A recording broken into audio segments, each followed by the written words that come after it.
छत्रपती शिवरायांचा अवमान करणाऱ्या प्रशांत कोरटकर याला न्यायालयाच्या आवारातच चोप देण्याचा प्रयत्न कोल्हापूरचे वकील अमित कुमार भोसले यांनी केला।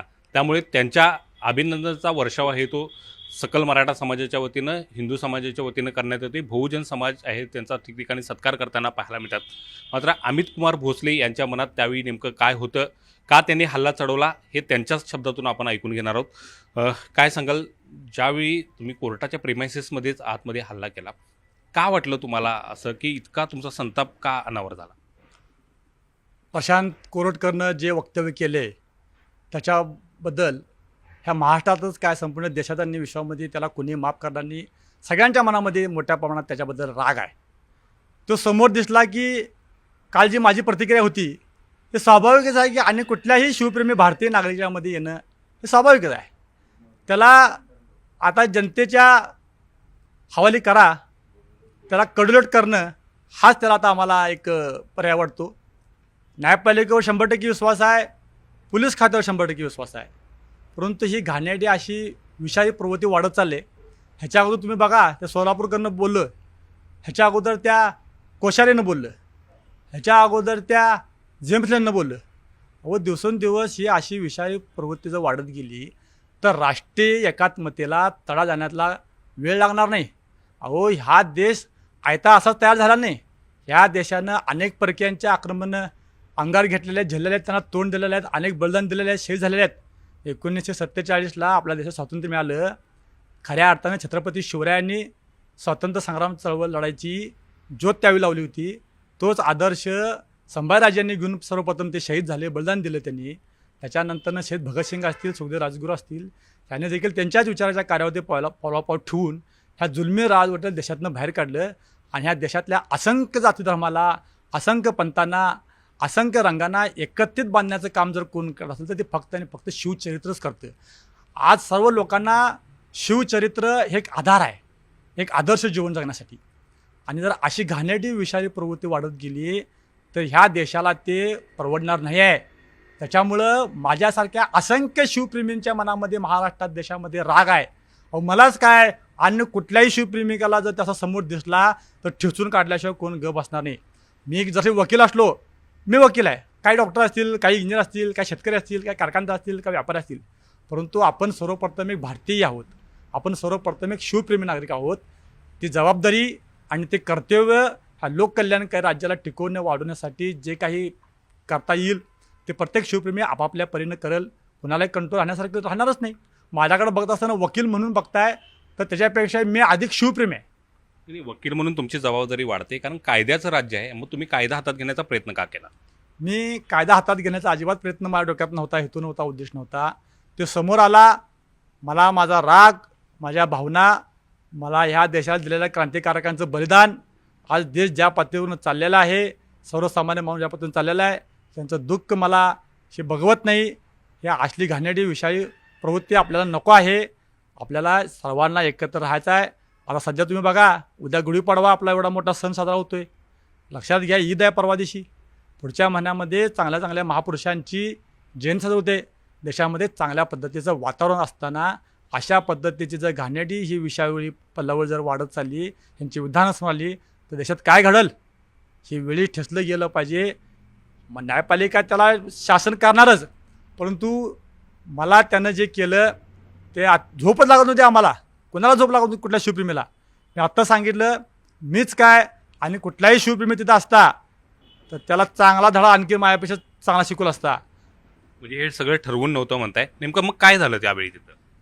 पोलीस त्यांनी त्यांचं काम प्रामाणिकपणे सगळं करत होतं, त्यांना घेऊन चालले होते, आम्ही तिथं उभारलो होतो। अहो, असल्या घाणेरडे लोक समोर आल्यावर कोणाला राग सहन होणार आहे? हो, आपण पहिला भारतीय, पहिला शिवप्रेमी म्हणून जे काय आपल्या येतं डोक्यात मनात त्यावेळी ते होतं, ते घाणेरडे विषारी पल्लावर नष्ट झाले पाहिजे हा डोक्यात सारखं मनात विचारत होता। अनेकांना राग दिसत होता माझ्या डोळ्यात, कोण आपापल्या परीनं का असेल ते करत होती। मला माझ्या परीनं काय त्यावेळी शक्य होईल त्यावेळी मी करण्याचा प्रयत्न केला। एक शब्द तुम्ही उच्चारला त्यावेळी, ते शब्द पण त्याला कमीच आहे। ते घाणेरडी विषयावर आहे तुम्हाला म्हटलं मी, ते मी शब्दप्रयोग जे केला तो सुद्धा कमीच असं वाटते मला। खरं तर कोल्हापूरकरांच्या मनामध्ये तीव्र असंतोष आहे तो गेल्या 4-5 दिवसापासून पाहायला मिळते. चप्पल घेऊन हातात सुद्धा कोल्हापूरकर उतरले होते.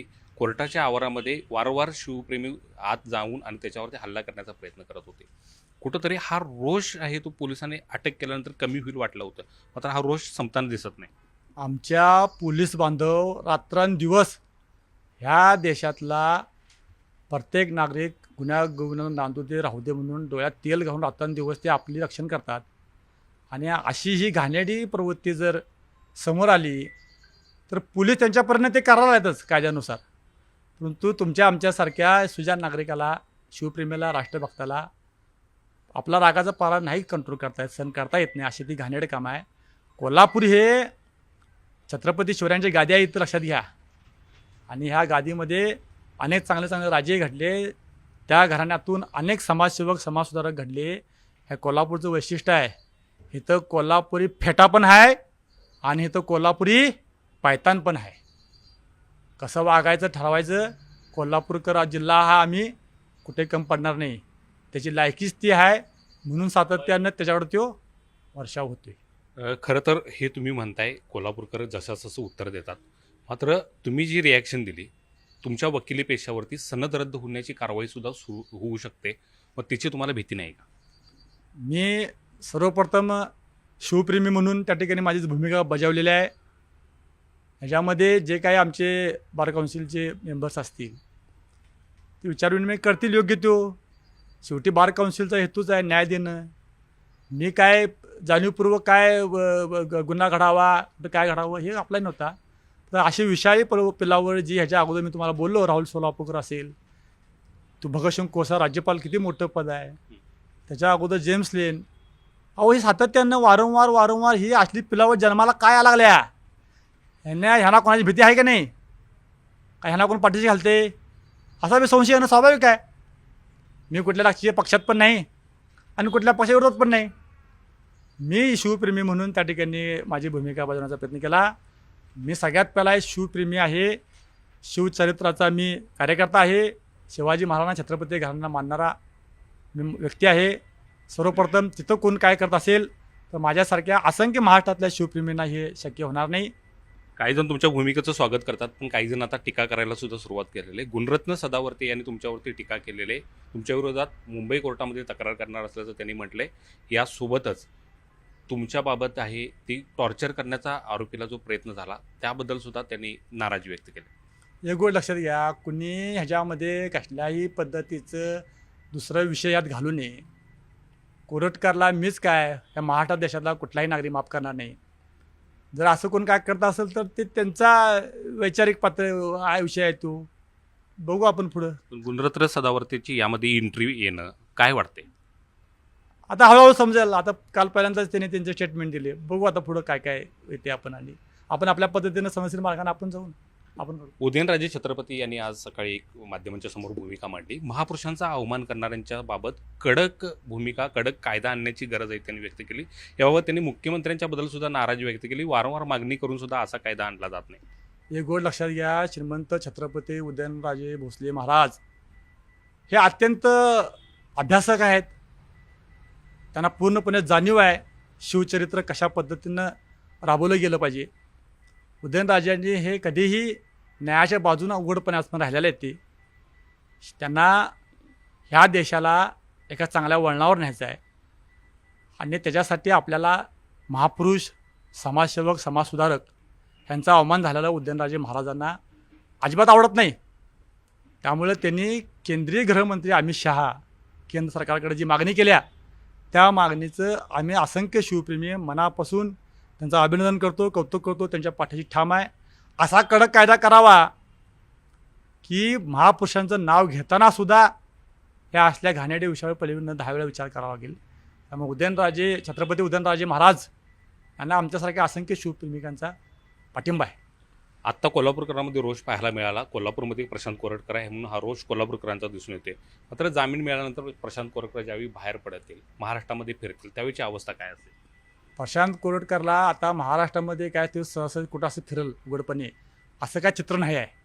महाराष्ट्रातल्या कुठल्याही कानाकोपऱ्यात जाऊ दे, त्याला अशा असंख्य शिवप्रेमिकांच्या रोषाला सामोरं जावं लागेल. कारण त्यांनी तसं कृत्यच ते केले. हो, त्याचं कोण समर्थन करणार? त्यानं विचार करावा, मी शिवरायांच्या महाराष्ट्रामध्ये राहण्याचं लायकीचं आहे काय? अहो, भारत देशाला स्वातंत्र्य मिळण्यासाठी क्रांतिकारकांनी शिवचरित्र आपल्या डोळ्यासमोर ठेवलं.